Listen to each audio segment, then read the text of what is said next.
Sure. Um, so a very good afternoon to all and all present here. I'm Sagorika Bose from MedPiper, and I welcome every one of you present here, including our respected speakers, Dr. Priya Radhakrishnan, Ms. Rupa Senthilnathan, Dr. R. Suresh Kumar, who have graciously agreed to lead this webinar on World Breastfeeding Week and breast cancer updates in the on the context of COVID-19. August 1st marks the commencement of World Breastfeeding Week. More than 120 countries participate in this week-long annual event, which aims to promote, protect, and support breastfeeding for the health and well-being of a mother duo. Each year, a specific theme and slogan are decided for the week, and that urge individuals, organizations, and governments to recognize the need of breastfeeding and support breastfeeding mothers in their journey. This year, BW slogan is Protect Breastfeeding, a Shared Responsibility. In order to set some context to the webinar, I'll start off by introducing you to MedPiper Technologies and Journomed, highlight our objectives, and briefly explain the flow of the event. Some of you present here today might be aware of MedPiper and Journomed and the work we do. But to those who are new, Journomed is a healthcare provider-focused digital publisher. We believe well-informed healthcare providers deliver better patient outcomes. So through partnerships with over 30 leading medical industry companies and various medical associations, we curate and disseminate the stories and research that matter most to our nearly 65,000 verified recipients, physicians, dentists, nurses, and other healthcare professionals. MedPiper is a health tech company that uses technology to connect doctors and healthcare professionals with hospitals, healthcare organizations for duty vacancies, clinical assignments, and partnerships. Our platform helps doctors with resources to enhance their professional skills, network with fellow peers in the medical field. Our objective is to unify healthcare data and minimize information asymmetry in healthcare, especially among practitioners. To achieve this target, MedPiper is building a professional network for pre-verified and peer-authenticated professionals and practitioners. On the platform, we use knowledge maps, AI, and blockchain technology to enable the verification of profile credentials by peers, educators, and employers, and match those verified profiles to job requirements. In addition to this, MedPiper services includes providing a one-stop go-to API solution for rapidly scaling digital companies. We are currently working with Tata Health, Apollo 24/7, Apollo Hospitals, Seven Sugars, DocSap, to name a few. In addition to real-time provider data verification and network monitoring, MedPiper expands platform offer end-to-end solutions for all your needs. With that, I would like to take this opportunity to thank our speakers again. Thank you so much for joining us today for this session. And just before I hand the session over to you, I would like my colleague, Ms. Kritika, to introduce our speakers panel to the audience. Thank you. Thank you, Sagrika. Thank you so much. Thank you so much, everyone, speakers, for joining today. We all already know how important this week is for us, yet there are many gaps in the society, and the world still needs to go a long way when it comes to breastfeeding awareness. So here we are today for that. I would like to introduce our speakers for the session, Dr. Priya Radhakrishnan, who will be spreading awareness and the importance of World Breastfeeding Week. She has completed her MBBS MD in Regio from Trivandrum Medical College and MRCOG from the UK in the year of 2009. Dr. Priya Radhakrishnan is an experienced professional when it comes to IVF treatments and currently working in Palakkad District Cooperative Hospital and Susrutha Fertility Center. Welcome, Dr. Priya. Thank you. The speaker for the session is Ms. Rupa, the founder of Amirtham Breast Milk Donation Drive. She is a techie mom who created Breast Milk Bank for premature babies. She's known to bring breast milk donors together by creating a breast milk bank for hungry premature babies that will give them a new lease on life. Today, she will be spreading light about her breast milk bank success story and how it helped us. Welcome, Ms. Rupa. Our final speaker for the session is Dr. Suresh Kumar, radiation oncologist who has many years of peerless experience in Cancer Institute, Adyar. With years of service in the field of cancer treatment, he has achieved exemplary precision in performing various complex and advanced cancer therapies. Doctor has special interest in image-guided radiotherapy and therapies for head and neck cancer, brain tumors, and breast cancer. Currently practicing in Erode Cancer Center and now extending his service in Bangalore Cancer Center as a clinical director in CEO. We welcome you, doctor, for the session today. Thank you, Sagarika. We shall move on with the session now.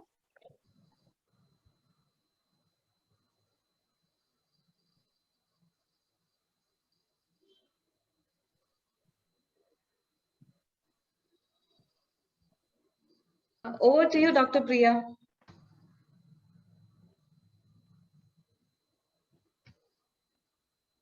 Good evening, everybody. First of all, let me thank MedPiper and the team for inviting me for this webinar. And my task is regarding the breastfeeding practices and the promotion of breastfeeding among the medical professionals, the awareness among medical professionals. Let me start. Yes, doctor.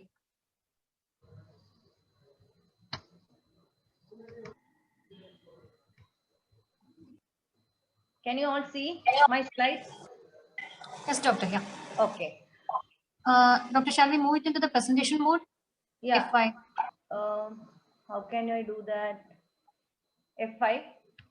Yeah. Otherwise, Yeah. Can you see it? Full screen? yes, doctor. Okay.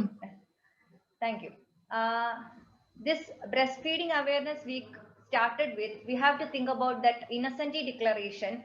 In 1990 August, WHO and the policy makers and other organizations got together and signed the Innocenty Declaration, which is aimed to protect, promote, and support breastfeeding.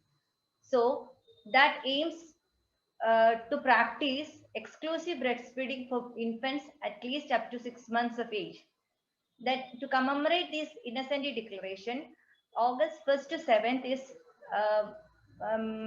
celebrated every year as a breastfeeding week.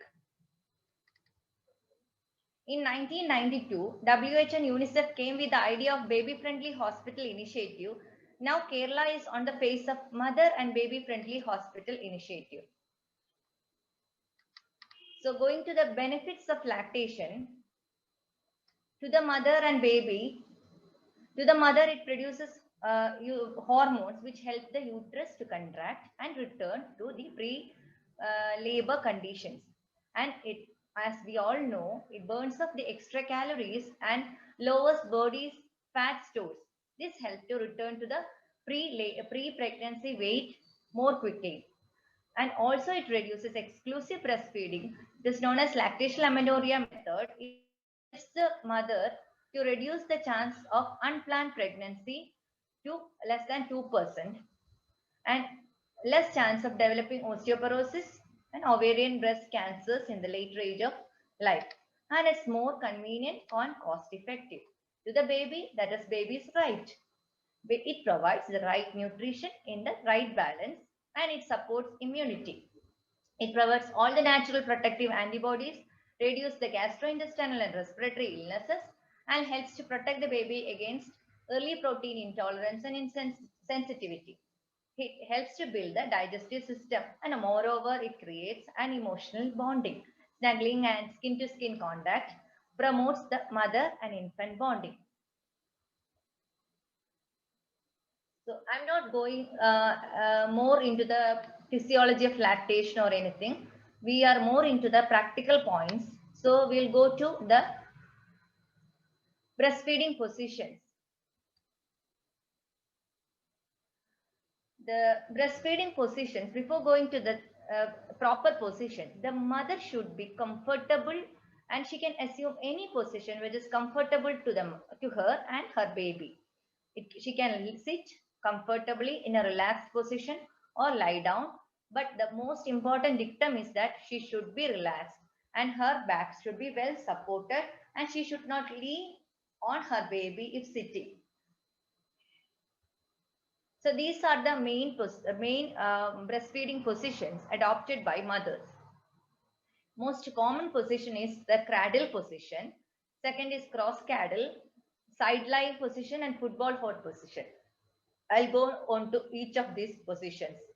In cradle position, the mother sits comfortably with the baby on her lap tummy to tummy, chest to chest of the mother and infant. Infant's ear, shoulder, and hips should be in a straight line. And mother holds the baby in her lap so that the infant's head is on the crook of the mother's elbow on the same side as the breast she is feeding, close to the breast with neck slightly extended. This is the most common position used by mothers. In cross cradle position, the reverse happens. The mother supports the baby with the opposite hand and uses the same hand to hold the breast. This is used in early feeding. Sideline position. This is used mainly if the mother is not comfortable sitting, like after a cesarean, or no assistance is available for latching the baby on sitting like that. In this position, mother lie on one side, use pillows on the support the baby, tummy to tummy, and baby's mouth is in line with the nipple. In football hold position is the next position. In this position, usually used in cesarean birth or small babies or in case of twins. The baby's legs are under mother's arms. With the hand, she holds the head and neck of the baby on a pillow and help the infant to latch on. This is the next position. It's not very much used among our population. Australian hold position usually used for older infants. It's more like a sitting position, especially useful in cleft palate and ear infection, etc. This is a special situation where twins are fed simultaneously. Most of our mothers feed the baby one after the other. Smaller baby will be fed first as advised, and the next baby will be fed after that. In these positions, the mother can feed both babies simultaneously. These are some of the positions. I told you about the cradle and football position. Mother can use one baby in cradle position and other in football position, or both babies in double football position, or the babies can be crossed in front of the mother as in cradle position, that is front cross position, or as in Australian hold position, upright latch. Not very easy, but I have seen mothers practicing this. Regarding the baby should be comfortable. Most of our mothers will not wrap the baby properly. Only the head will be covered. Too much of cloth will be used. Or neat and a single piece of cloth can be used to cover the body. No, not just neck and shoulders. The head and body, whole body should be covered. And hand can be free, or it can be kept inside the clothing even. Some of the mothers put the baby all together in the clothing, including the hands. And the baby's head and body to be in one line without any twist in the neck.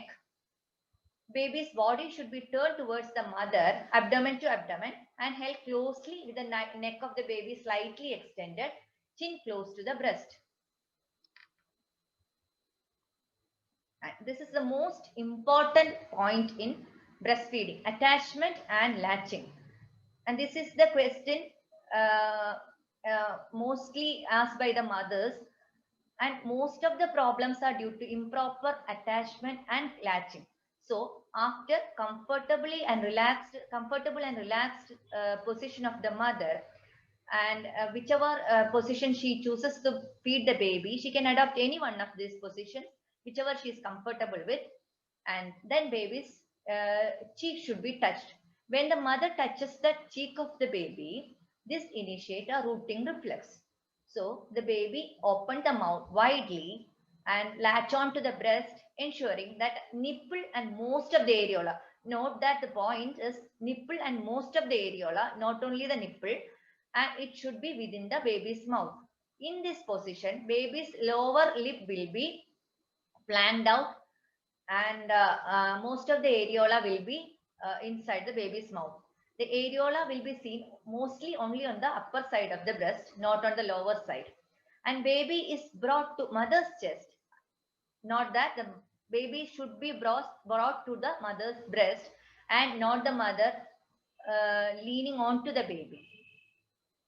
Most of the mothers lean on to the baby and start feeding. That's not the correct thing. Baby should be brought to the breast of the mother.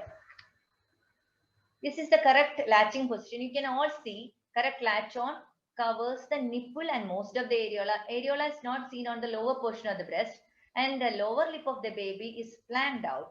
In this position, the chin of the baby is touching the breast of the mother in the lower side, and the nose is mostly close to the breast, if not touching the baby.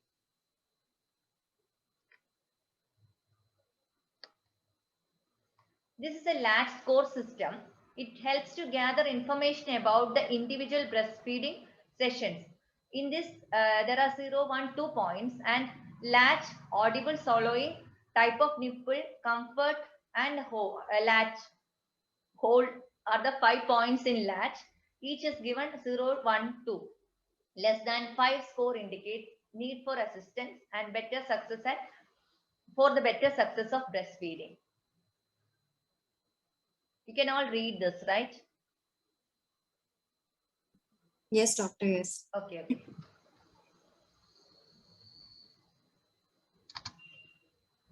As I said, the signs of good attachment is chin touching near or nearly touching the breast, nose touching or nearly touching the breast.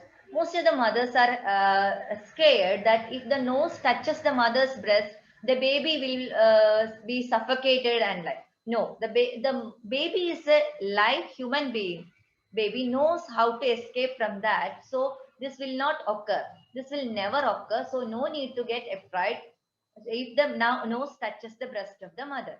Mouth should be widely open, lower lip flanged out, and areola should be inside the baby's mouth with some part of areola, if at all visible, it should be on the upper part of the chest. The reverse is a poor attachment. Then, after latching on, how will you know the baby is suckling or not? There will be slow and deep suckles followed by a visible or audible swallowing. The cheek remains full during the feed, and if the baby is satisfied, it itself releases the breast spontaneously. If not, if the mother can put the small finger inside the mouth and slowly release the nipple. Note that the breast should be snatched away from the baby. And nipple may look stretched out for 1 or 2 seconds, but it will really return to the original resting form soon. Then, most of the problems arise with the poor latch. As I said earlier, this can lead on to pain while feeding, nipple cracks, nipple sore, and inadequate weight gain for the baby, which lead to fussy crying baby. This will lead to depressed mother. This again lead to, they will approach the pediatrician or whoever is approachable. The mother is complaining the breastfeeding is failed, all these complaints, and this lead to bottle feeding, and the problems start. Respiratory infection, digestive tract problems, all these, this will create a vicious cycle. So latching is the most important thing. Latching problem can be due to the problem of the baby or problem of the mother. Problem of the baby, first of all, mother should know the cues when the baby is hungry. Just before awakening, the baby start blinking the eyes, moving the lips, moving the limbs, etc. Then the mother should be ready to feed the baby. If the baby is too sleepy, the baby will not open the mouth wide and try to awake the baby. If sufficient time, the baby has slept. At least every 2 to 3 hours, each mother knows. So, baby should be awakened by flicking on the soles of the feet firmly so that the baby should be fully awake and the baby should open the mouth widely. Once the baby is awake, as I told you, bring the baby to the breast of the mother and insert the nipple with the areola inside the mouth. Once proper latch is achieved, continue to feed. If not appropriate, unlatch and try again. This is one of the most common problems, inverted or retracted nipple.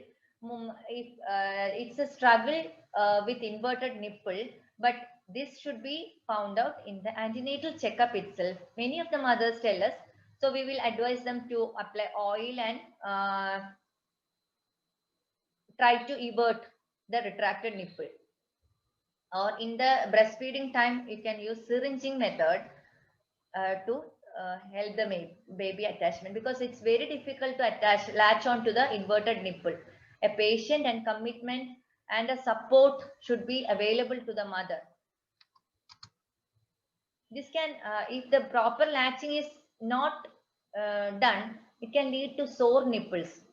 Fungal infections, you can treat with fungal antifungal creams or simple emollients for the cracked nipples.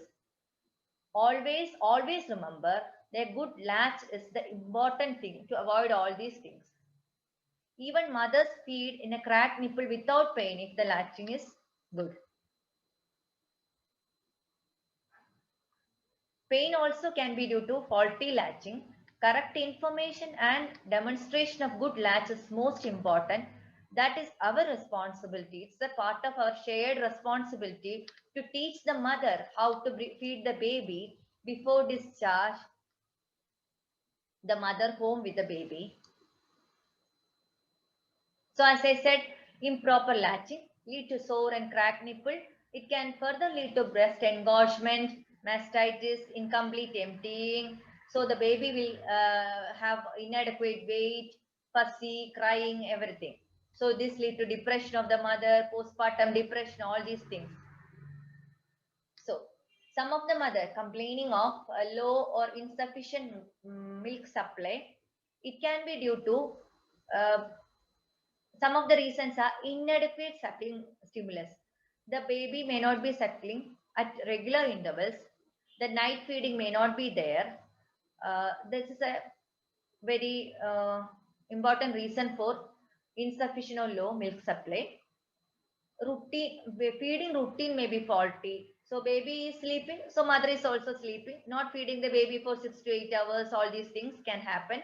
Or supplementing the baby with food, very common here.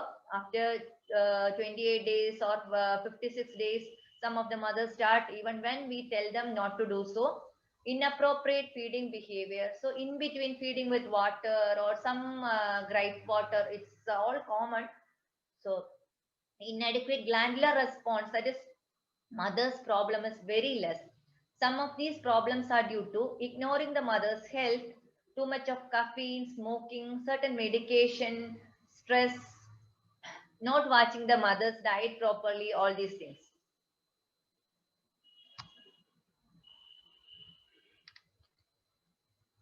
Management depend on sorry, accurate diagnosis of the contributing factors, whether it's from the side of the baby or from the mother. Suggest the mother to increase breast stimulation. That means more and more frequent suckling. And explain the mother to encourage let down reflex. Educate the mother about the principle of supply and demand. And let down reflex, more the baby feeds, more the milk the mother produces. That means more the times the baby suckles, the more milk will be produced by the mother. Always reassure the mother that the baby is crying not because the baby is hungry. All the crying babies are not hungry babies. Tell them that, very important. Sometimes maybe a colic, and sometimes not properly burping the baby. All these can be the reasons. Baby can cry. Simply the baby can cry. And increase the self-confidence of the mother and provide adequate diet, water, rest, and check whether she's on any medication which can affect her milk supply. And always trust your baby. Is the baby getting enough milk? How can you check that? How do we know? At least 6+ wet diapers a day, 3 to 4 stools a day means the baby is getting adequate milk. The baby usually loses a small percentage of weight soon after birth and regains the birth weight by 2 weeks of age. After that, the baby will be gaining about 3/4 to 1 ounce per day of weight. This is just a guideline. Each baby is different. But if the baby is gaining this much weight, it's a happy baby, adequate sleeping baby, going through the milestones correctly, then the baby is having her needs met. That is, the baby has enough milk supply.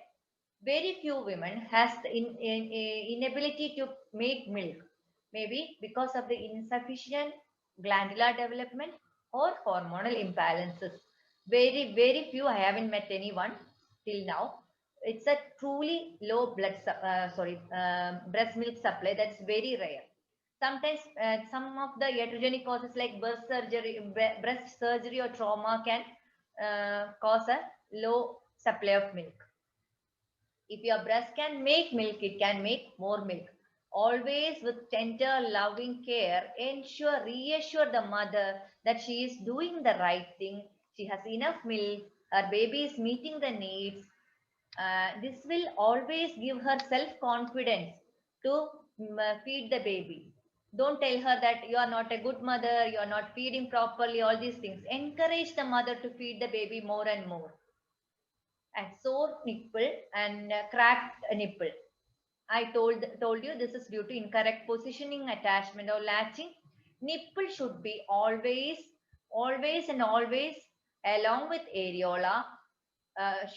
Nipple should be inside the baby's mouth, and nipple should lie at the junction of the hard and soft palate, protected from the undulating movements of baby's tongue. Otherwise, positional soreness can happen. Nipple fissure can occur because of the epithelial breakdown due to excessive stress, usually from frictional trauma. There will be a fierce stabbing pain which may lead to less feeding and all these things. Sometimes bleeding can occur from the nipple, all these things. Both require immediate treatment. Dermatitis, infection, thrush, candida infection, all these things can cause problems during feeding. Milk under the skin has white spots. Management of all these problems of pain: assess the pain, keep a record of the pain, use some relaxation technique, reassure the mother, express some milk before feed. Express no other lubricants.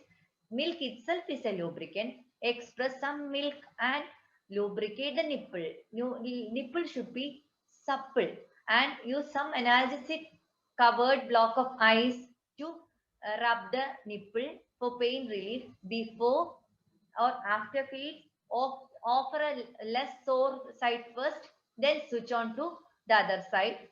Optimize the baby's attachment. Feed the baby whenever she is ready or at regular intervals. Leave some hind milk. Very small amount of hind milk should be left, because hind milk contain most of the fat which is important for the weight gain of the baby, and almost complete emptying of the breast is needed to produce more milk. You can use breast pads, and as I said, this can lead to encroachment of breast. Usually after delivery, the breast may become larger, hard, sensitive, full and uncomfortable due to increased blood supply and milk production. Treatment should focus on good breast drainage. Drain the breast and then reduce venous congestion. That is by frequent unrestricted feeds. Express sufficient milks to soften the areola. You cannot, the baby cannot latch onto hard surface. So express some milk before feeding the baby so that the breast is somewhat soft, and then latch the baby. Apply warm packs before expressing and feeding the baby to encourage let down reflex. Then change feeding position to adequate drainage. Massage breast. While feeding, massage breast towards the nipple and apply cold packs after feeding. Hand massage and expression of small amounts of milk can be done. If the milk supply is more, it can be stored. That will be dealt with by Miss Rupa. In case of severe engorgement, mother can run warm water over the breast in very excessive breast milk condition. Another condition is fast flow of milk which the baby cannot contain. So in that case, baby may feel choked and splutter the milk. Baby may cry and fight the breast. May become colicky, unsettled, especially in the early evening. The management is posture feeding, and baby should be better. The flow will be better if the baby is above or level with the breast rather than below it. Keep the baby in that posture. Avoid exposure of the baby to faster flow That can be done by hand expressing the milk until let down and then put the baby to the breast. Or feed till let down starts, then take the baby from the breast till the fast flow of milk stops and the milk flow become somewhat tolerable to the baby. This will reduce, or you can use the first and second fingers as the letdown begin and control the flow of milk. These are the practices to manage the excessive flow of milk. Blocked ducts can be because of the missed feeds or incomplete emptying or oversupply, trauma, etc. Mastitis also can be due to incomplete drainage of breast and nipple or breast tissue damage because outside infection can go into the system, or due to stress or depressed immune system. This can lead to breast abscess, which may even need a incision and drainage. Localized collection of pus forms back, and then bacterial infection starts because of inadequate drainage. It should be properly treated. Frequent feeding, proper latching, start feeds on the affected side to encourage effective draining. Correct position, different position can be dried. Apply hot packs before feed and cold packs during the feed. Hand expression, clearing the white spots on the nipple. Now we have to say a few words on express breast milk. Breast milk, I think Miss Ruba will be dealing with the express breast milk and the storage, sewing, breast bank, etc. So I'm just skipping. It can be hand expression with a proper clean hand, or using a pump, and can be stored even at room temperature, or in a refrigerator or freezer. This all will be dealt by with Ms. Rupa. How to thaw, how to feed the baby, how to clean, all these things. Then about human milk bank also.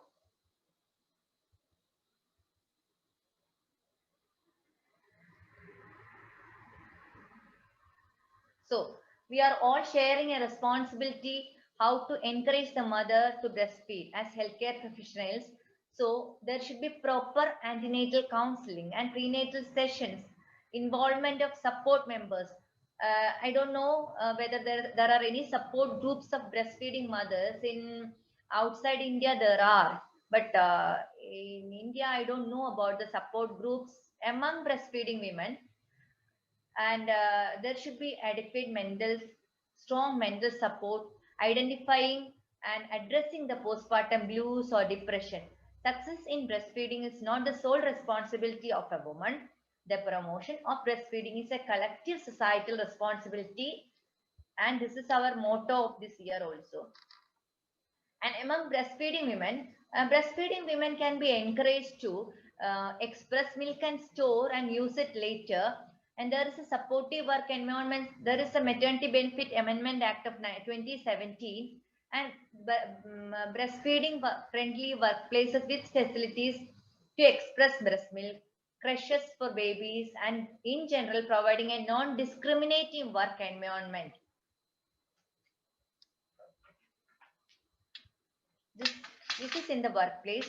So among healthcare professionals, as a part of obstetric practice, we obstetrician and gynecologist and other healthcare professional caring for the pregnant women should provide accurate, scientific, evidence-based information about breastfeeding to the expectant mothers and prepare and support them if there are any problem while breastfeeding. Gynecologist will be dealing with the mother for the or expectant mother for 9 months, and she or he should be the best resource for any breastfeeding questions, and the mother should have all her questions answered during the antenatal sessions. Pediatrician can play a role in educating, promoting, and managing breastfeeding beginning in the prenatal period along with the obstetrician by providing facts and discussing questions and concerns regarding breastfeeding with expectant mother and whoever is with her to support her. That is also important. And continuing after delivery in the hospital during infant health supervision visit. In early weeks after birth, they require education support and encouragement. The pediatrician sets the standard that the breastfeeding is the norm rather than exception. And pediatrician is in the optimal place to educate and formulate hospital policies conducive to lactation and provision of human milk. And he must be knowledgeable about the breastfeeding support provided by the office and the community. As general practitioners involved in the care, GP should be supporting the practices of the mothers which enable her to initiate and continue breastfeeding as long as desired by herself. And the GP should have the competence to manage common infant feeding problems and should be able to refer to a specialist colleague when necessary. He or she should be able to appreciate the clinical issues related to infant formulas, and there should be a sensitive evidence-based support for maternal mental health as well. There is a point, the next point is that women are less likely to breastfeed if they perceive that their doctor does not support breastfeeding in some way, that is by expression of opinion on feeding choice or direct encouragement on artificial feeding. If the mother feels that her doctor is not very keen on supporting breastfeeding, she may not feel like feeding the baby. So GPs, obstetricians and pediatricians, whoever is caring the mother or expectant mother, should promote breastfeeding and support women in their decision to breastfeed through provision of accurate, consistent, scientific, evidence-based information to the mother in her antenatal visit, during the delivery, and the postpartum period. A few points on breastfeeding and cancer, which will be dealt with by doctor. There are several biological mechanisms which can explain the protective effect of breastfeeding on breast cancer risk. One of them is hormonal changes and alteration in the molecular histology of breast which occur during breastfeeding that reduces the risk. And breastfeeding not only reduces breast cancer risk but also have other breast health benefits, including reducing the risk of endometrial cancer, ovarian cancer, other chronic conditions such as hypertension and diabetes. It also prevents obesity, provides contraceptive benefits also. And according to various research papers, prolonged breastfeeding reduces the risk of breast cancer among premenopausal women, and younger age at first lactation was found to be associated with reduced risk of premenopausal breast cancer. Be breast aware. How to reduce your risk of breast cancer? Having children, especially at a younger age, and breastfeeding as far as possible, reducing the weight, increasing the physical activity, reduce alcohol intake, avoid HRT or hormonal pills whenever possible, having regular breast cancer screening from age of 40 depending on the risk. Check for cancer, it could save your life. A few points on MBFHI. UNICEF Baby Friendly Hospital Initiative is a global endeavor that seeks to entrench breastfeeding as a public health target, explicitly stating that all healthcare staff should be trained in the necessary skills to support breastfeeding. From the sweeper, porter to the MD, even the administrative staff should be involved in this initiative. None should be spared. That is the dictum. It's a global effort to implement practices that protect, promote, and support breastfeeding, aims to ensure that all maternity facilities become centers of breastfeeding support. So these are the 10 most important points. You can see hospital policies supporting the mothers during antenatal care, postpartum care, support mothers while breastfeeding, avoiding supplementation, rooming in rather than rooming in. Now mothering in is practice, and responsive feeding. The mother should know how to feed, when to feed, how much to feed, all these things. And bottles, heats and pacifiers should be avoided. At discharge, mother should be initiated a responsive breastfeeding, and she should be encouraged, reassured, and supported to continue breastfeeding. WHO in 2017 put forward a guideline protecting, promoting, and supporting breastfeeding in facilities providing maternity and newborn services. An updated implementation was published in 2018. There are 9 key responsibilities which which are given below. That is, establish or strengthen a national breastfeeding coordination body. Integrate the 10 steps, as I told earlier, the 10 steps into relevant national policy documents and professional standards of care. Ensure the competency of health professionals and managers in the implementation of these 10 steps. Utilize external assessment systems to regularly evaluate the adherence of 10 steps. Development and implement incentives for compliance or sanctions of non-compliance of 10 steps. Provide technical assistance, monitor implementation, advocate BFHI to relevant audience, identify and allocate sufficient resources. These are the 9 key responsibilities to a national BFHI program. Kerala was topped as exclusive breastfeeding state in 2002, now in the 9th slot in 2018. So the program of BFHI is revamped with the support of IAP, NNF, KFOG, Nursing Association and Hospital Management with government support into MBFHI. Pediatric nursing, they can provide a great support to the doctors, especially they are the ones who can give the mother support during breastfeeding. Each and every nurse should have, each and every hospital should have a written breastfeeding policy, which should be communicated to the staff and train. All the staff should be trained. All the mothers should, pregnant ladies should be trained about the benefits, and they should be, these pediatric nurses should be able to help the mother to initiate breastfeeding as early as possible, at least within half an hour of childbirth.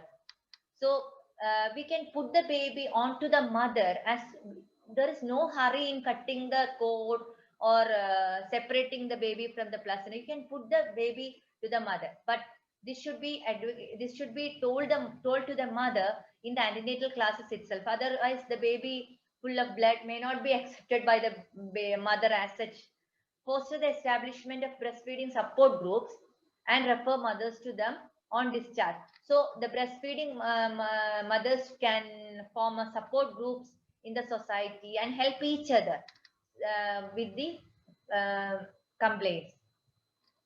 Now the latest problem is COVID-19 and breastfeeding. WHO recommends breastfeeding for a mother with suspected or confirmed COVID-19 infection, because no conclusive evidence so far about transmission of virus through breast milk. In case of positive mothers, keep the baby 6 feet away from the mother after feeding to minimize the risk of contact.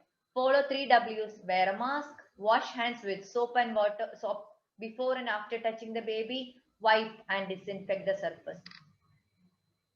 Vaccination, another problem. All the pregnant and breastfeeding mothers are asking about vaccination. In the beginning, as a norm, clinical trials were not including the pregnant ladies and breastfeeding mothers, but COVID-19, none of the COVID-19 vaccine contain live viruses. They are mRNA vaccines or vector vaccines or inactivated whole virus vaccine. So WHO recommends that mothers continue to breastfeed even after vaccination. ICMR also recommend, all the professional bodies recommend vaccination to the breastfeeding mothers. Mothers who receive mRNA vaccine have known to have increased milk antibodies against SARS-CoV-2 virus.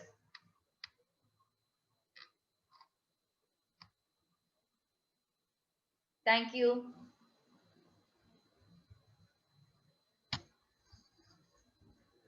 Thank you, Doctor. Thank you. Yeah, indeed, great presentation, in terms of awareness, various positions, and also how important is breastfeeding in today's scenario, where most of the young women likely, have some sort of conditions where they wouldn't feel like breastfeeding, and you actually gave the importance factor they have to follow and everything. Thank you, Doctor. Snigdha? It's not rocket science involved in breastfeeding. It's just tender loving care, reassurance, increase the self-confidence. That's all. That's what I feel personally. Okay. Okay, then there was one question.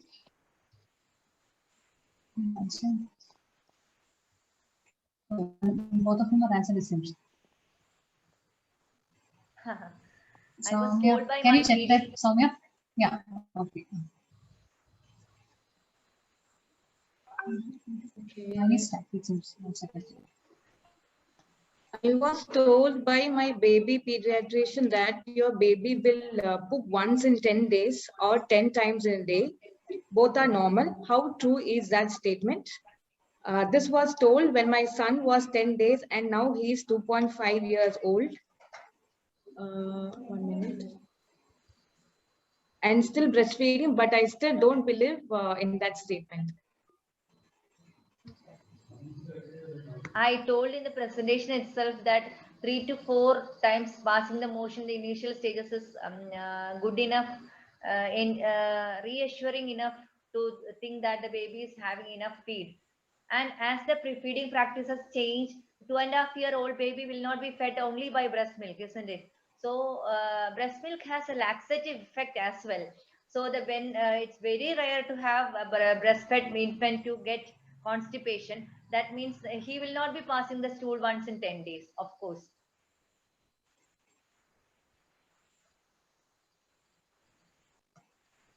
That's it, it seems.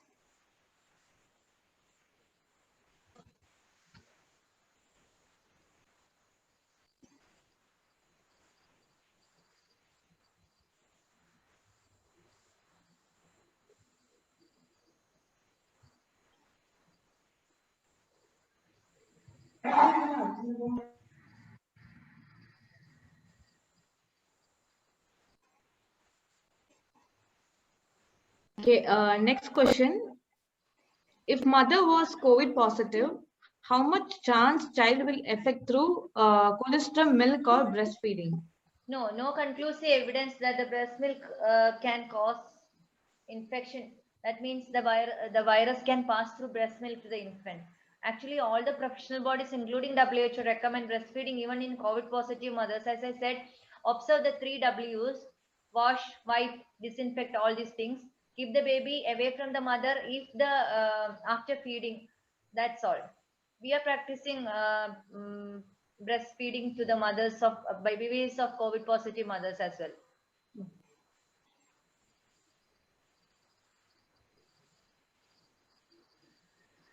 I think other 2 questions have been answered. Okay, doctor, thank you. Maybe I would like to invite Ms. Rupa to share her experience in building human breast milk banking and how she's successful. What are the process? How other states can replicate this, process of breast milk banking? Thank you, Dr. Priya. Thank you. Yeah.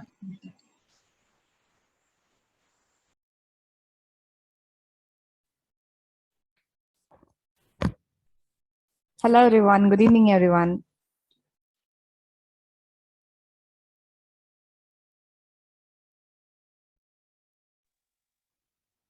Good evening, ma'am. Thank you, sir. Yeah. Am I audible, everyone? Yeah. Yes, ma'am. Yes, yes. யாருமே respond பண்ணலையா, அதனால நான் பேசுறது கேட்கலையோன்னு நினைச்சிட்டேன். ஓகேங்க. Myself, Rupa Silvanayake. First of all, thank you so much, everyone, for inviting me, and this is my honor to be here. Thank you for the invite, everyone. Thank you, Soumya, and thank you, Sagorika, and everyone for arranging this big event. Thank you, Dr. Suresh Kumar, for referring me. Thank you, Dr. Priya, for the wonderful speech and the great insight you have been given us. Thank you so much, everyone. Actually, I'm going to speak about breast milk donation, but this have much Tamil terms which I need, which I would like to speak in Tamil as and English as a bilingual language. Hope you don't mind. I think so. Participants யாருக்காவது கம்ப்ளீட்டா English session தான் வேணும், இல்ல தமிழ்லாம் எனக்கு புரியாதுன்னா தயவு செஞ்சு சாட்ல போட்டுருங்க. I would like to. Okay, fine. Thank you. I will try to speak in both Tamil and English each sentence. Hi everyone. So this is Rupa. As I said, I'm running a breast milk donation drive, which is called Amadam Breast Milk Donation. What we are doing now, we heard about other donations like organ donation, blood donation, hair donation, everything we heard about. But breast milk donation, I think most of us, we didn't even hear this word, breast milk donation, right? So what is breast milk donation? Yes, breast milk can be donated. Every breastfeeding mother can donate her breast milk. To whom she can donate breast milk means she can donate breast milk to human milk bank, not to it's not like it's donating a milk to our milk to babies. Only to NICU babies we can provide, we can donate our breast milk. So what we are doing, we are a group of pregnant and lactating mothers, around almost 2000 mothers are here. There are some of professionals like pediatricians, neonatologists, and childbirth educators, lactation counselors are here to support us, to support our mothers for their beautiful breastfeeding journey and beautiful pregnancy journey. So then, as I said, who are NICU babies? We mostly heard about newborns and deliveries, those things and all. But what does NICU means? Neonatal Intensive Care Unit. Sorry, I'm not going to share screen. I will share screen only for those videos and pictures which I'm having. I don't have PPT and all because its topic is which cannot be explained in a theory. Only through practical we can explain. So I think my words and my words can have more impact on it. Thank you. Then I said neonatal intensive care unit. For adults, we used to say ICU, and for babies, neonatals, we used to say this as NICU, neonatal intensive care unit. NICU babies are premature babies, maybe sick babies, maybe underweight babies, and maybe abandoned babies too. We are having three cases like premature babies. Who are premature babies? Below 36 weeks of pregnancy. A baby should be born at least with the pregnancy completed period of 36 weeks. We all know that. But before completing 36 weeks, if a baby born is called premature baby. அப்போ நமக்கு அந்த மாதிரி premature baby இருக்கும்போது நமக்கு right complete full term is needed for a baby to develop the whole organs, like maybe liver functioning will not be there, like heart functioning will not be there, total immunity power will not be there, somewhat there must be some fault in their human body, because the whole human should be developed, should be cooked only in uterus, right? But if before 36 weeks, if it is delivered, we cannot assure the baby can be overcome their mortality rate. Yes, right. Because 26 weekல பிறக்கிற பேபிஸ்க்கு என்ன capacity இருக்கும் அங்க baby வந்து அங்க உயிர் வாழ முடியும் அப்படின்னு நம்ம எந்த அஷூரன்ஸ் கொடுக்க முடியாது இல்லைங்களா? எல்லா ஃபங்க்ஷனாலிட்டிஸுமே கம்ப்ளீட்டா வந்து நம்ம அதை செக் பண்ணி அதை உள்ள அந்த சக்சஸ் ரேட்டுக்கு கொண்டு வரக்கு டு ரீகெயின் their birth weightக்கே வந்து மினிமம் நமக்கு வந்து 22 to 30 days can be taken. So for those premature babies, in some cases mother will be in one hospital and the babies will be in one hospital. Baby will be in a GH. If the baby cannot be expected to get the survival rate, it can be transferred to GH at last class. So we can expect those types of babies. Unlike abandoned babies, குப்பத்தொட்டில போட்டு போயிருவாங்க, railway ஸ்டேஷன்ல போட்டு போயிருவாங்க, வாய்க்கால்ல வீசிட்டு போயிருவாங்க. We have huge number of abandoned babies in our city and in our society. Yes, it is very true, and it is very heartbreaking one. The next, the only for those kids, only like as I said, only these three type of categories are those in NICU. We are providing our breast milk as a donor. We are providing our donor breast milk to those NICU babies. So I think you can imagine now the most benefited value of breast milk donation.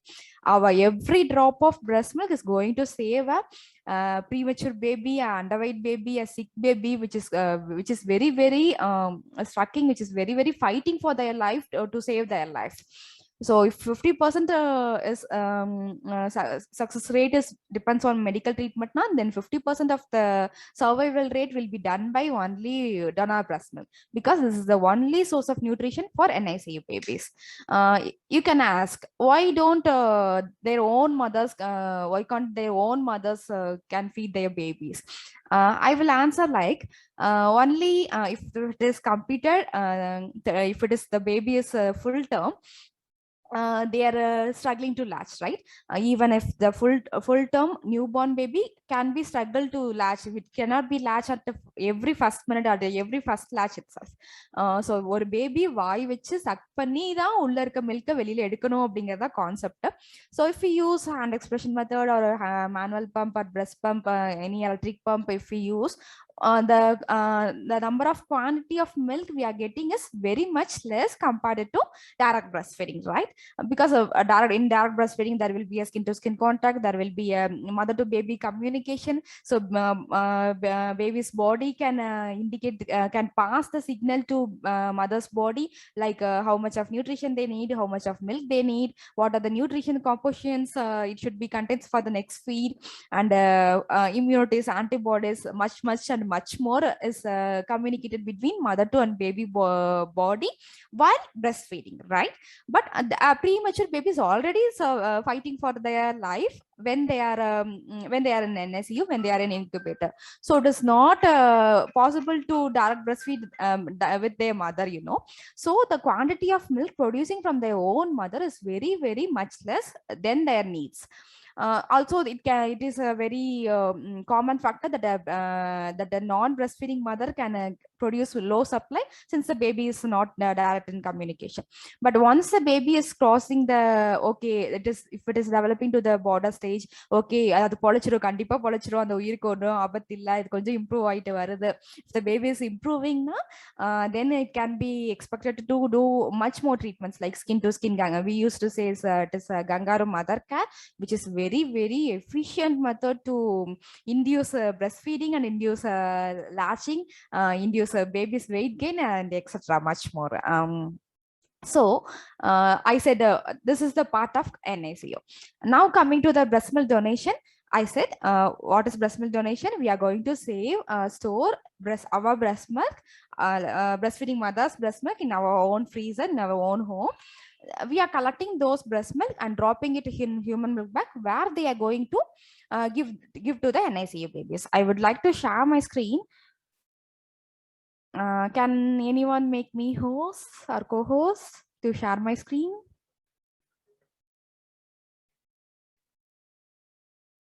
One moment. One second. I think it is getting shared.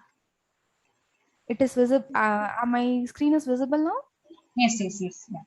Yeah, thank you. This is called deep freezer. While we dropping our breast milk in our human milk bank, they cannot be given, they cannot be fed to the babies as it is, like how our blood is transfused to other human body. It is completely screened, completely preserved. After that only it can be transfused transmitted to other human body, right? The same like donor breast milk also. Donor human milk should be deep freezed, pasteurized, and then screened. After that only it can be fed to feed to NICU babies via tube feeding and cup feeding. I will show you everything one by one. This is called deep freezer, where we stored the breast milk storage bags. Breast milk can be stored in breast milk storage bags, which is BPA free and gamma rays sterilized bags.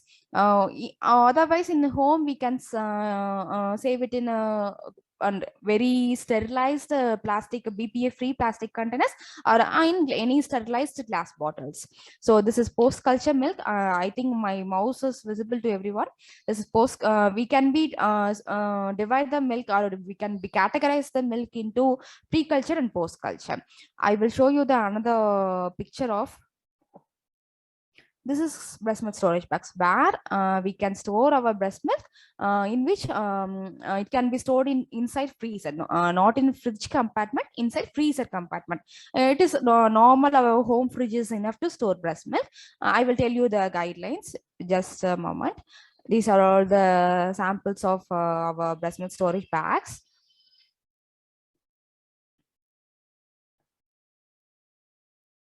there is a breast milk storage guideline, like in room temperature, a freshly pumped milk can survive up to 4 hours. It can be up to 8 hours also based on the climatic condition.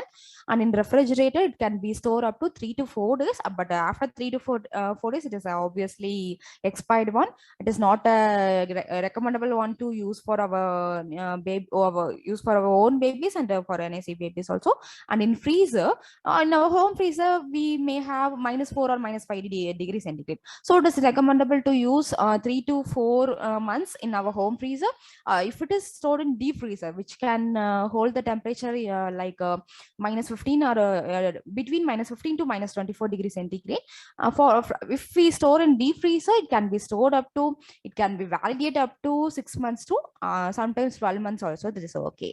It is completely okay to store up to 12 months. So hope you can understand the value of breast milk, the whole value of breast milk now. I would like to share another video. As I said, first process should be defreezing. The second process is pasteurization. What is pasteurization? நான் சொன்ன மாதிரி அப்படியே நம்ம milk கொண்டு போய் நம்ம human பேபிஸ்க்கு கொடுத்துட முடியாது இல்லைங்களா, கம்ப்ளீட்டா ஸ்கிரீனிங் பண்ணி தான் கொடுக்கணும். So what is pasteurization is killing the virus. In short terms, we can tell, like it is like double boiling the milk. Double boiling the milk in the sense, நம்ம தண்ணிக்குள்ள milk வெச்சா சூடாகும்ல, milk, breast milk cannot be directly heated, so it can be double boiling. In pasteurization machine, it is available in human milk bank. In pasteurization machine, in plus 62.5 degrees centigrade, the milk can be heated as like a double boiling, and after that, after pasteurized, it can be transferred to micro lab. Once the pasteurized milk, it is we have case studies like even HIV and hepatitis virus in the breast milk too can be killed via pasteurization technique. I would like to show this video. So you can see the video, like it is a shaking equipment under we have small equipments or small containers where our breast milk is defreezed. Like if we defreeze the milk, it is in a solid stage, so we have to melt it and we have to convert it into liquid stage, and using small containers, keeping in the water container, and by heating it to plus 62.5 degrees centigrade, many virus like HIV and hepatitis, because in via breast milk, many virus cannot be passed to from mother to baby, but some virus like HIV, hepatitis, syphilis virus can be passed to baby via breast milk. So it is a very mandatory process to pasteurize the donor breast milk before providing to babies. So this is another video of NICU baby. It is taken in NICU. It is an NICU baby which has kept under incubator and for lightning, for the thermal lightning.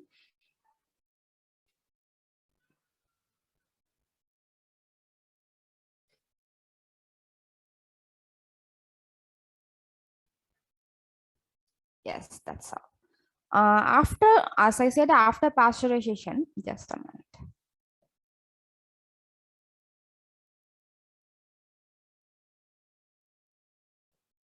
Yeah, as I said, after pasteurization, it can be transferred to micro lab, where it is completely tested to be virus free and bacteria free. There should be any bacterial growth, because we are preserving in our home.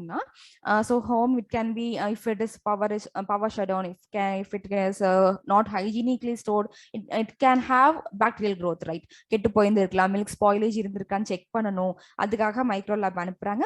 Then after tested completely, it is 0% and completely 100% okay to serve babies, it can next be transferred to NICU, where in NICU it can be fed via tube feeding and cup feeding for NICU babies. நம்ம வீட்ல கூட பேபிஸ்க்கு வந்து express பண்ணி milk கொடுக்கும்போது சங்கடையில வாத்தி விடும். It is a tradition method, like ancient method, like we used to provide in cup feeding, like it is a, and I don't know what is English in for sangadai, paladaya sangadai something. Then we can be fed via spoon feeding or cup feeding, but strictly bottle feeding is not at all recommendable by any pediatrician and any neonatologist. Only cup cup feeding is most recommended by World Health Organization too. I will show you the video, just a minute.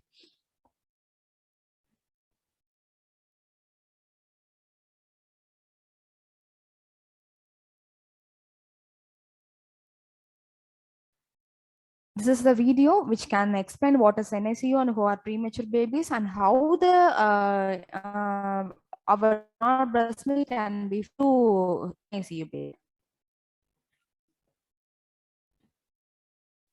These are all very tiny NICU babies who are all very underweight, maybe 650 grams or 350 grams, maybe 700 grams, maybe 1000 grams. So very preterm babies and very sick babies, very underweight babies, who for those who very one and only source of nutrition and only one and source of food is just from donor breast milk only.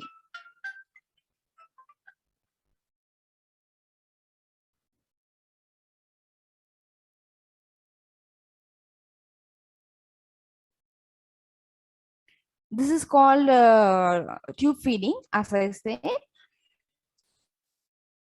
Like how we used to give juice to adults in ICU. We used to provide ICU in a juice like in a like tube feeding. Now drop by drop while a tube which just drop by drop liquids adults feed like same was we are going to feed our NICU babies in a tube feeding. It can be visible like drop by drop syringe feeding. Yes, from by pulling like this, a drop by drop of breast milk can goes into baby's tummy.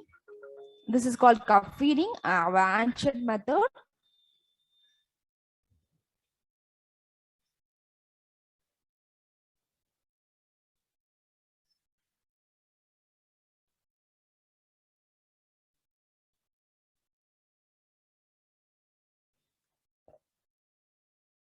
This is called burping. நம்ம தோல்ல போட்டு ஷோல்டர்ல போட்டு ஏப்ப வரணும் அப்படினு சொல்லுவோம் இல்லீங்களா, this burping. You can see the lung spot of this baby, how it is it can be clearly visible. I will just show you one more time. Yes, I think you can see that respiratory functioning. This is called the kangaroo mother care, which can be advisable to for premature babies mothers, which is a boosting thing for inducing breastfeeding and inducing a baby bond, for inducing baby's weight and all.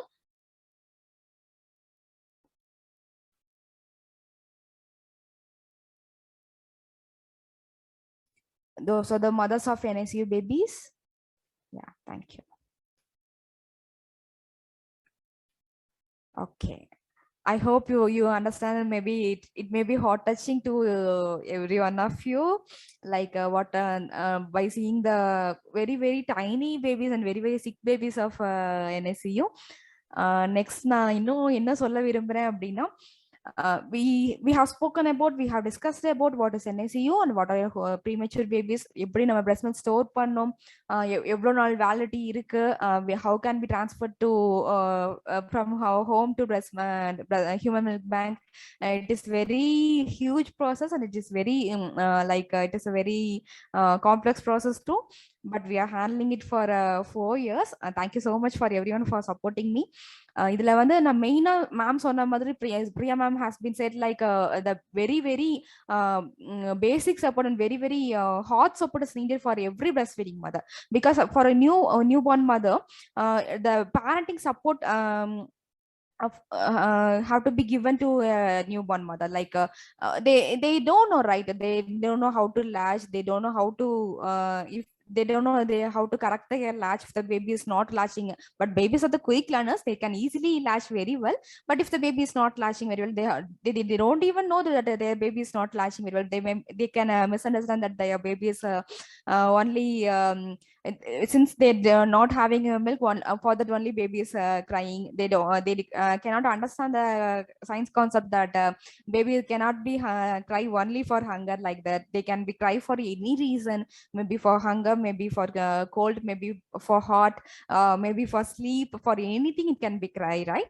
So those basic support should be given for every newborn, new mothers, even we are educated young mothers. But since even though we are failing at some stage, like since only those few scientific facts we fail to understand those concepts. Like ma'am said the very huge concept.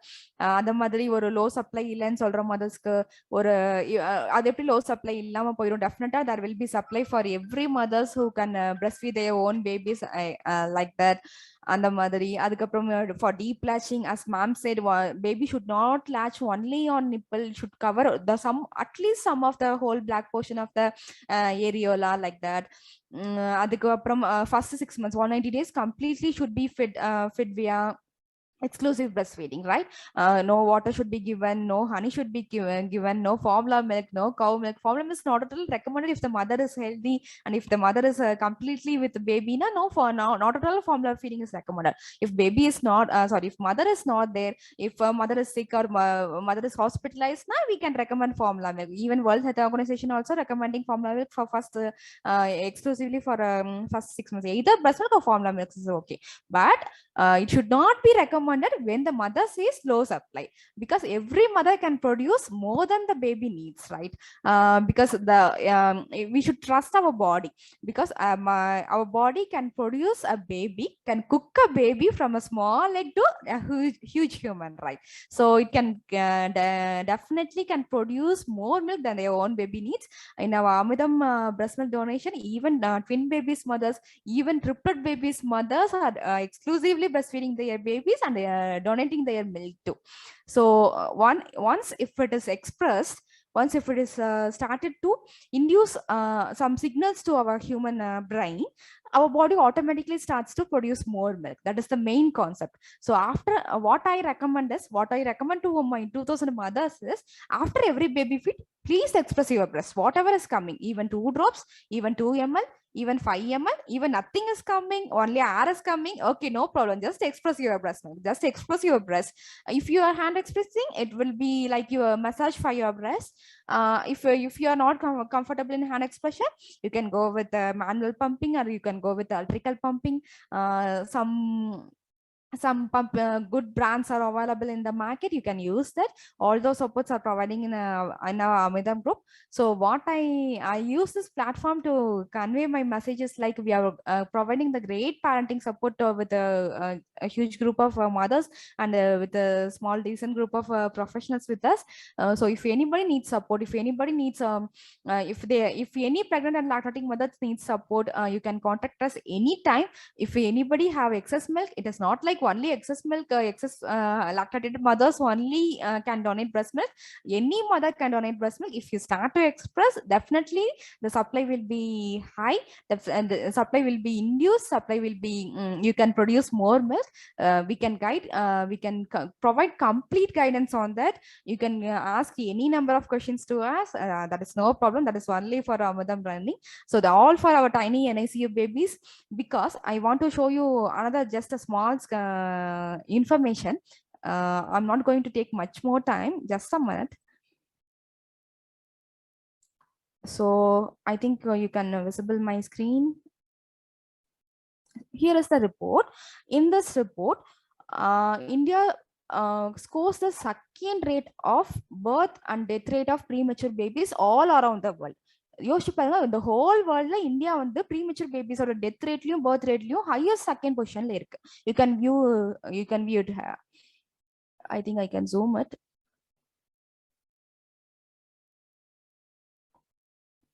So who's a preterm baby and everything. Here India scores the second top 10 countries around the Asian countries, and the whole world it is scoring in the second place of premature babies. So I think it is our own responsibility to save our next generation. I request each and every breastfeeding mothers and each and every professionals, every medical professionals to advise and to recommend breast milk donation, because via breast milk donation nobody be losing anything. In fact, it is a gaining process for both mother and baby, and it is a more positive for a more plus for our NICU babies too, because the only source of food is donor breast milk for NICU babies. So we can save our next generation, we can save our young generation. Base strong ஆனதா building strong இருக்கும். So base strong பண்ணிட்டு நம்ம building strong பண்ணிக்கலாம் அப்படின்னு நினைக்கிறேன். So it is our own it is our each and everyone responsibility to save our premature babies, to save our newborn babies, to save our sick babies அப்படின்னு சொல்லிக்கிறேன். So if any breastfeeding mother is watching here, if any future breastfeeding mother is watching here, pregnant mamas will be here, and you can pass. No, it is not a female responsibility, right? It is also a male responsibility. You can recommend your sister, you can recommend your wife, you can recommend your friends, etc. So I would like to recommend a last point that each and every breastfeeding mother, please try to donate your breast milk, because it cannot be donated by by all other persons, right? Only a breastfeeding mama can donate breast milk, but that too in a short span of time. Like we are going to feed our babies for just 2 years or 3 years, and my baby is 3.9 years old, and I'm still breastfeeding her. And I would like to proudly share information that I donated my breast milk from my baby's first day till 27th month, almost 2.5 years. I donated my breast milk.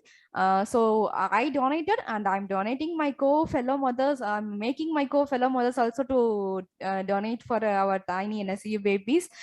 So please, it is our own responsibility to save our next generation. So each and every breastfeeding mother, please try to donate at least one time in your whole breastfeeding journey.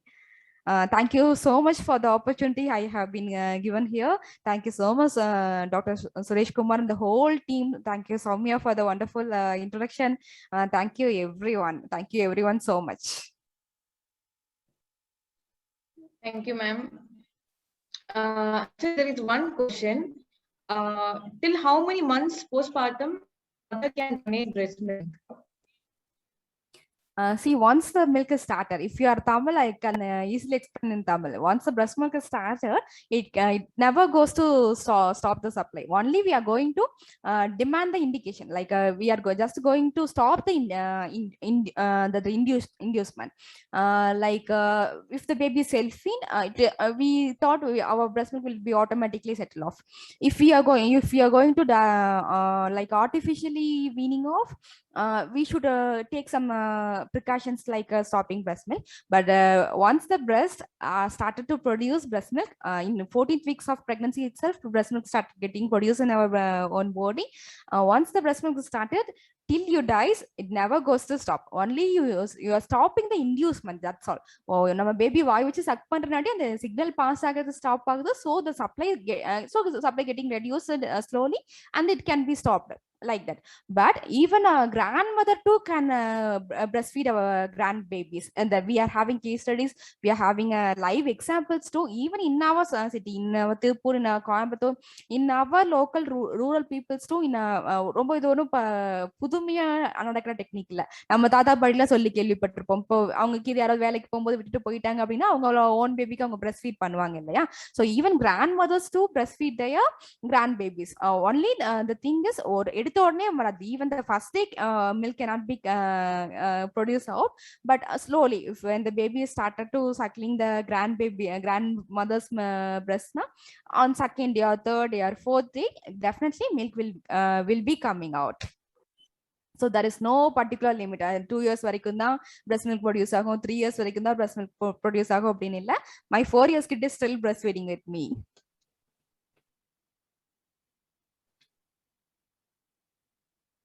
I think that's all, Rupa. Thank you so much for a beautiful presentation and talk on breast milk donation. Thank you so much.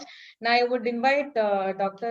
Suresh Kumar sir for sharing his experience and updating us about the breast cancer and recent advancements in breast cancer treatments and etc. Yeah, thank you.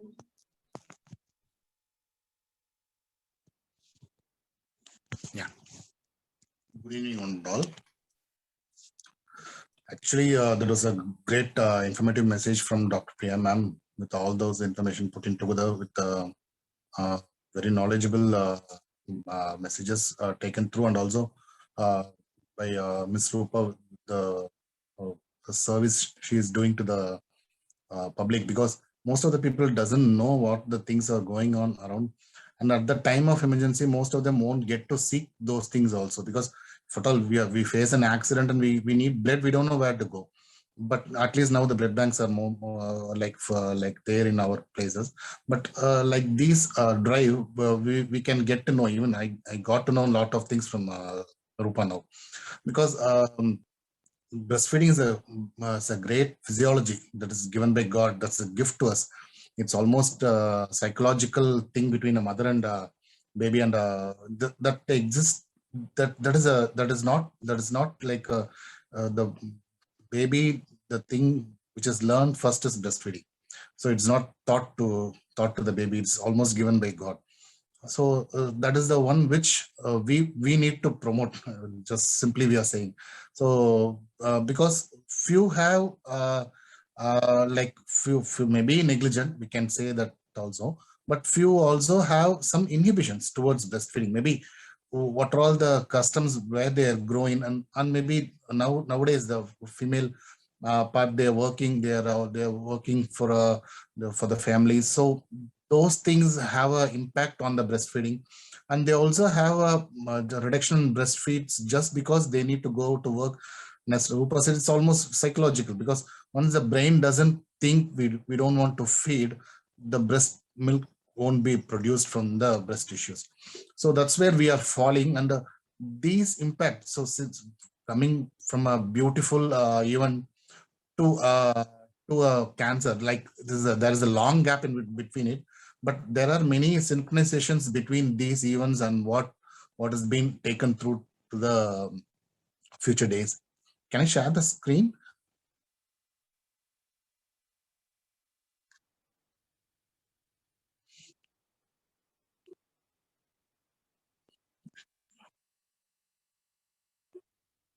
Is it visible and audible? Yes, doctor. Yeah, fine. Just I wanted to give a brief introduction about breast cancer awareness, because we also know that these things play a major role. Breast cancer is something which many don't want to hear at this age and at the time of breastfeeding per se. Since we know that they can have an impact on the breast cancer, why don't we promote this? We may promote, they will give it to their child, but maybe we can prolong the periods by promoting these sort of informations, which will be helpful for them to go through also. So as Dr. Priya ma'am said, this year's motto was to protect breastfeeding, which was a shared responsibility for all of us. And actually what we can do is, like, the breastfeeding reduces the cancer risk for both the mother and also the kid. As we know, once the mother gets to feed for more months, she have a good protection against the cancer. And also feeding the baby will have an impact on the baby, who can turn obese without breastfeeds by maybe alternative feeds. And in turn, the obese itself in turn can invade pancreatic and breast, and if at all a female, it's endometrial and esophageal cancers. Even rectal cancers are being reported. So that there is a huge study has been done, and these things have brought towards also. There are many theories which we can get to know that once the woman is breastfed, have a few menstrual cycles throughout their lives, and there is a less exposure to estrogen, which has been shown to fuel some cancers. So once during the breastfeeding phase, the estrogen will go down, and the progesterone, the other hormone, will come up, and the progesterone will have a safety part on the breast health. So this is why even most of them are being advocated the same. So the pregnancy itself is a very good progesterogenic phase. So the pregnancy itself have a protection on us. So that's why we all advocate to get married at the right time, and also get conceived, and also have a breastfeeding. And sometimes so breastfeeding makes the breast cells more resistant to the mutations, because there are mutations which might happen already, might be few females would have carried it in the gene. So these things can be mutated and they can present later. But once the breastfeeding is there, maybe they can save it from the cancer, which can be manifested later. So there are certain reasons where the breastfeeding protects cells, because once the breast milk is being generated, the breast cells have the ability to misbehave. So also, as I said previously, the menstrual cycles, the total number of menstrual cycles they have, instead of having it in a total period of like from the menarche to menopause, if they have few missed menstrual cycles, they will have a good low estrogen levels, and this also save their hemoglobin for their good health. And they also have some more nutritious foods to follow their healthy lifestyles also. So there are many expert panels on these, and these forms are basis of recommendations. So that the evidence is that the greater the number of months that women continue breastfeeding for their babies, the greater the protection has been achieved against the breast cancer. So those women who breastfeed experience the changes on hormones. Maybe everyone they can feel the changes also. This reduces the women's lifetime exposure to the estrogen. So estrogen is the main key player, and which can stimulate the growth later on. And so both the pregnancy and breastfeeding can also make the breast tissue to have a like alterations, so that which can prevent us from cancers. There are many studies published in the same. And even the like many breast cancers patients have been provoked with the questionnaires and what they have done in their feeding age group, how long they have fed, and then everything is being related. So that's the trial which has been done, and we came with the data also.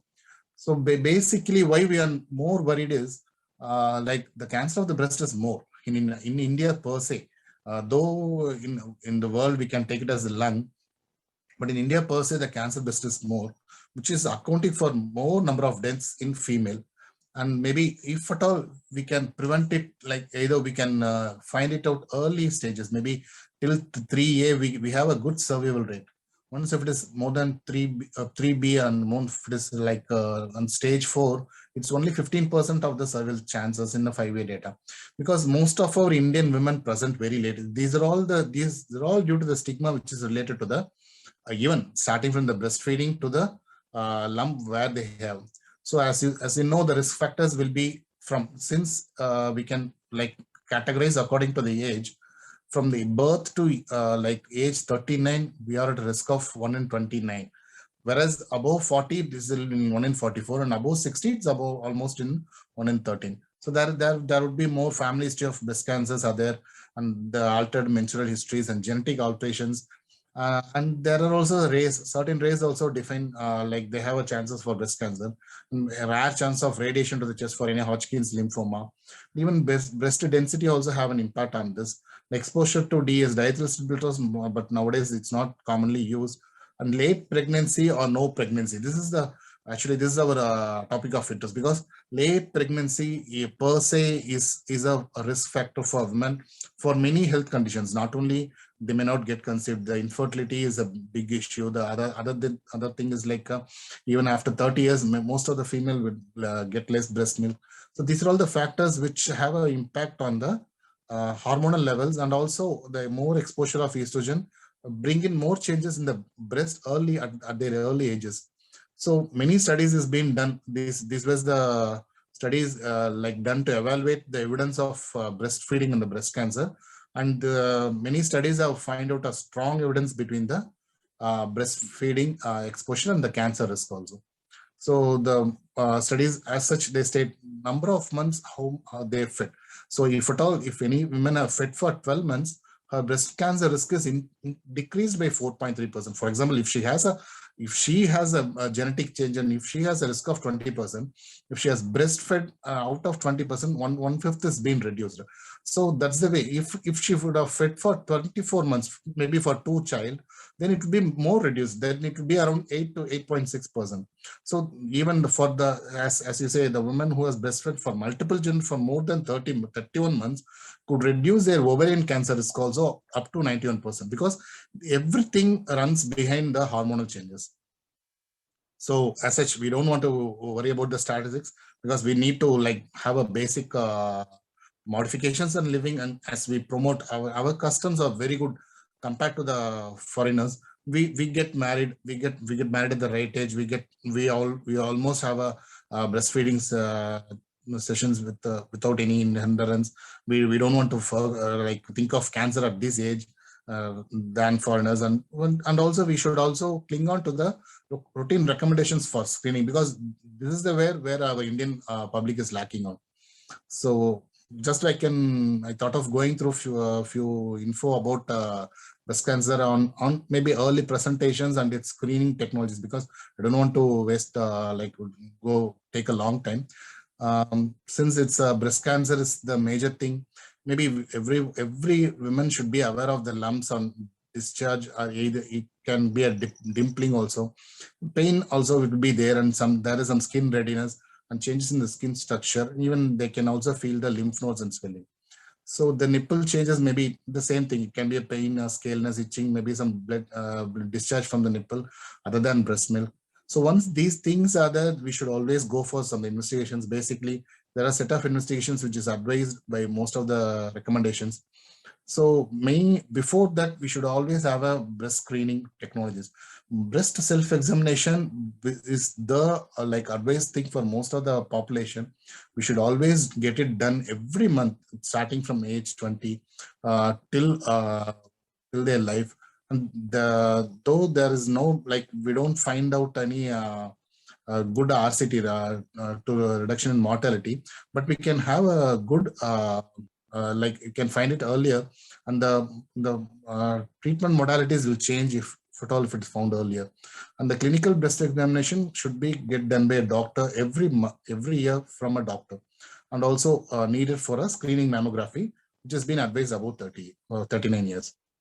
So breast self-examination should be started after 3 to 4 days after period started, and between these days we can get to have a the breast won't be dense, and we can get to identify any lump if at all seen. So this is the way. There are the ways to find out. This is the methodology of our breast self-examination. We should move around up and down, and from all quadrants we should reach the center, and we should have it in a circular way also. And also we should check for the same thing used in a lying position, and also we should examine our axilla. So this is the basic breast examination that should be done every month by a female themselves. And if at all they are having a doubt, not only doubt, if at all they're having once they have crossed the 40 years, they should go for a mammogram, because mammogram is a tool which can pick up early calcification. Before the cancer manifests as a lump, there will be the calcifications which is being found that can be picked up by a mammogram. So that's where we can always have a early detection with the help of mammogram, even that get manifested as a lump. So there will be some architectural distortion that may be like picked up, and the speculated changes. These are all the speculated changes are due to the calcium deposition. These changes can be picked up by the mammogram. So the microcalcification, we look like some salt like deposited on an X-ray. So these things will be like helping us to find out the like the malignant lesion. This is a simple technique, doesn't take more time, not even a painful technique. So these are the views, 2 views they'll be taken. They'll be compressing the breast from upper to a below plate, and the medial lateral image will also be taken. So this is a simple technique to find out the early lesions also. So these are the guidelines. The screening guidelines has been dictated from American Cancer Society, and many guidelines are there. So basically, we should get to do our mammogram from the age of 40. Yearly, we should always do our mammogram. So that is the basic take-home message for us. And if at all we're having any doubt, we should not we shouldn't think of to avoid any procedures further. We should go for any early needle biopsy or ultrasound, other techniques also. So as such, the breast cancer treatments, there are nowadays, the breast cancer is the only cancer which is having a multiple targeted approach. Initially, it was a surgery, but later the chemotherapy was added to the role. But now the radiation has become a major role in breast cancer treatments. And nowadays, the hormonal treatment, even I didn't make a note of targeted therapies, which is now the new pharma like drugs that has been advised the biopsy. After the biopsy suggests some changes in the targets. So other things we know that we may not be worried also, because surgery is, everyone is used to it, and chemotherapy also nowadays the people are used to it, and they're having many. Maybe the only thing is the hair loss, but with the targeted therapies we may not having those things also nowadays.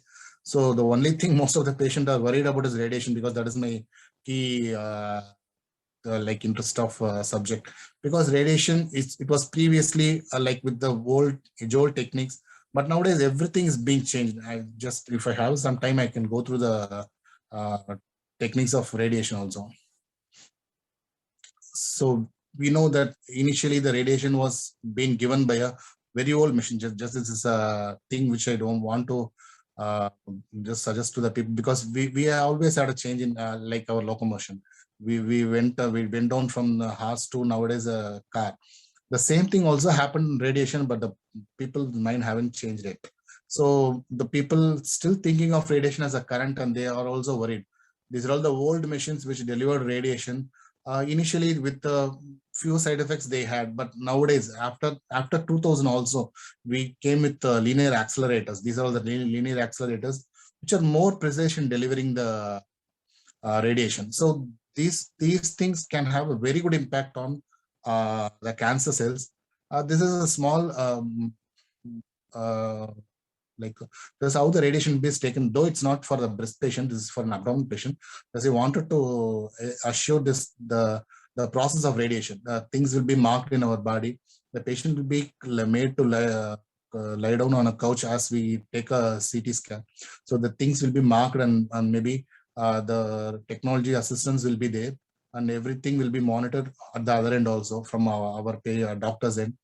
So once the marking is done, the patient will be assured and she will be left alone in the room with all the safety precautions done. And our doctors will be previously would have given the plan of radiation, how much dose we should give, and where should the dose be delivered. Everything will be screened, and everything will be matched with the help of X-ray technologies that is being available now. And the patient is being made to lie down without moving, and the radiation beam is delivered also.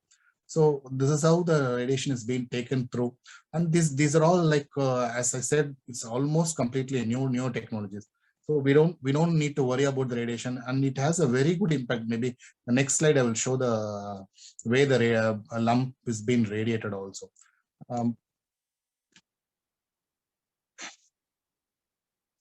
So these are the techniques. Intensity modulated radiation therapy is a new technique for breast cancers.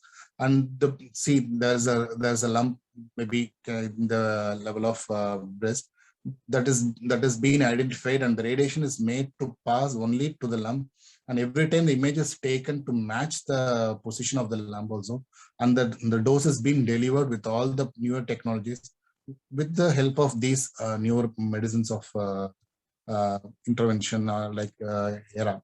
So maybe you can I just wanted to reassure the things, because we need more caution on the breast cancer, because more than about 14% of the cancers women are about to be breast, and even every 4 minutes we are getting a women diagnosed with breast cancer, and every 13 minutes we are losing one also. So this is what the data what we got it in 2020. Maybe in 2021 this is completely changing. They are saying it will be still more than what we expected. And every whatever, if we see around 28 Indian women around us, one in 28 will be having a tendency to get a breast cancer in their lifetime. So these breastfeeding would always have a impact on protection of these sort of aerations that will cause for the breast cancer. Then that is more in also for urban group compared to the rural group, for because the urban group are the one who fail in breastfeeding, and the urban group are the people who wants to take to the other works also immediately after delivery. So in 2030 the breast cancer is the most common deaths among women in India, and mostly India has the highest rate of most aggressive breast cancers in the world, because the triple negative breast cancers are the one which are not responding to hormones, and we are almost facing many young ladies with their triple negative breast cancers.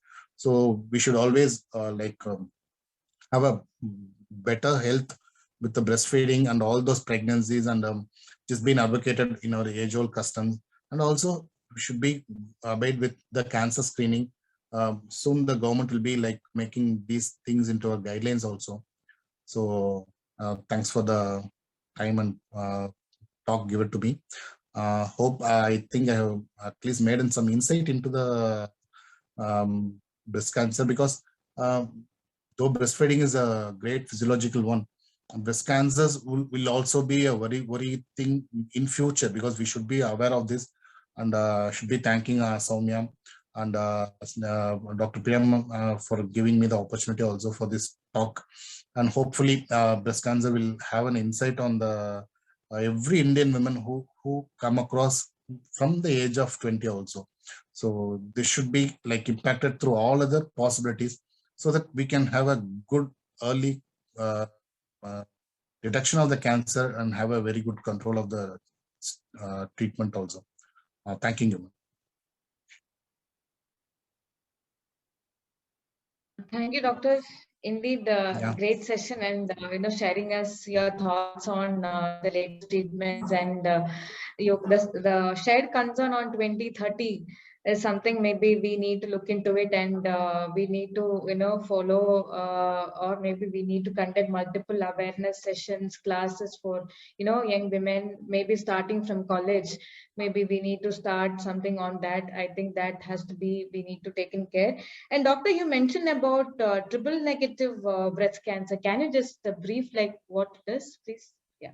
And the triple negative is the one like which is like, as we say, estrogen and progesterone.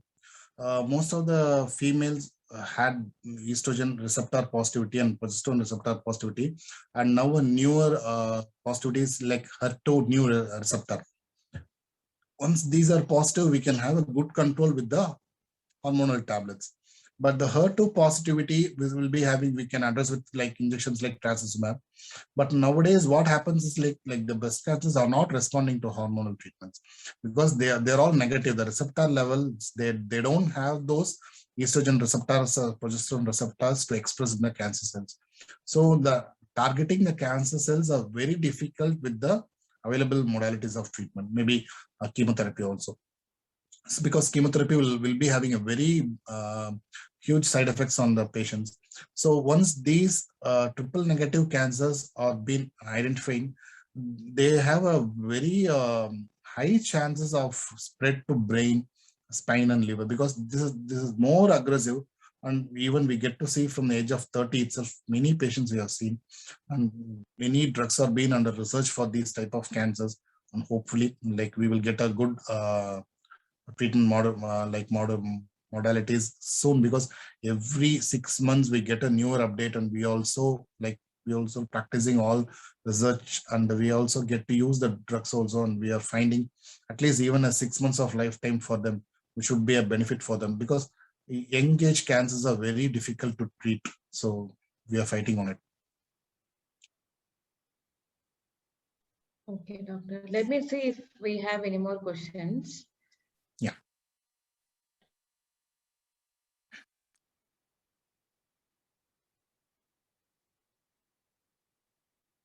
A few audience have raised hands, but if there are any questions, kindly put in Q&A so that we can read the questions and we can answer accordingly.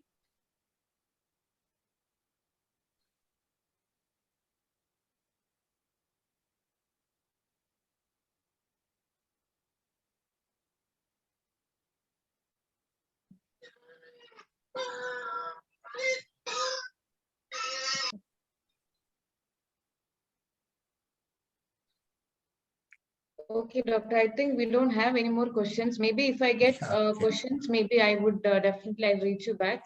Thank you so much. Sure. And just I want to call up entire team so that we could thank you accordingly, and all the speakers who have given exact idea, like from the breastfeeding to breast milk donation to breast cancer awareness. The session went on really well. Thank you so much. Thank you audience for joining us today in the evening, and looking forward for support for upcoming activities of us. And we'll be doing more scientific and other medical awareness sessions in coming days. Thank you so much.